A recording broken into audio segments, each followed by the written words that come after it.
آج کی خوبصورت بات، عزت کے موتی پر اگر ایک مرتبہ میل آ جائے تو سینکڑوں دریا بھی اسے دھو نہیں پاتے۔ آج کا موضوع ہے شربت نکھار۔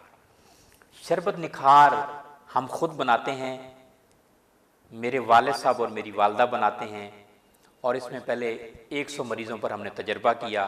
الحمدللہ اللہ نے مریضوں کو شفا دی، امراض معدہ کے مریض تندرست ہوئے، امراض جگر کے مریض تندرست ہوئے۔ صحت مند رہنے کے لیے اگر آپ 2 چمچ شربت نکھار روزانہ استعمال کریں تو آپ بیماریوں سے بچ سکتے ہیں۔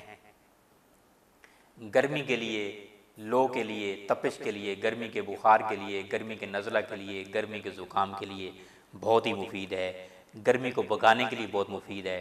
ہیپاٹائٹس سی کا مریض صرف 1 بوتل استعمال کرے، اگر فائدہ نہ ہو تو پیسے واپس انشاءاللہ۔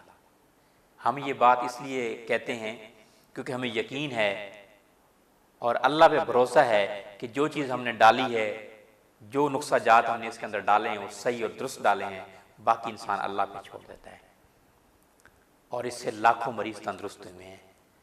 کینسر کے بچاؤ کے لیے بہت مفید ہے، کینسر کے علاج میں بھی یہ مفید ہے۔ کینسر کا علاج تو جو آپ کر رہے ہیں، لیکن یہ کینسر کے امراض میں فائدہ بھی دے گا۔ جلدی امراض کے لیے، سکن ڈیزیز کے لیے، سکیبیز کے لیے، خارش کے لیے بہت مفید ہے۔ خون کو صاف کرتا ہے، خون صاف کرنے کا بہترین علاج ہے شربت نکھار۔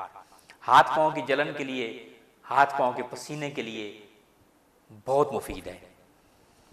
بد ہضمی کے لیے، دل کے امراض کے لیے بہت ہی مفید ہے۔ آج کی خوبصورت بات کے ساتھ اپنی بات ختم کروں گا۔ جہاں آپ کے لفظوں کی قدر نہ ہو وہاں خاموش رہنا ہی بہتر ہے۔ خاموشی آپ کی قدر بڑھائے گی، اور بحث کرنے سے آپ اپنی عزت گنوا بیٹھیں گے۔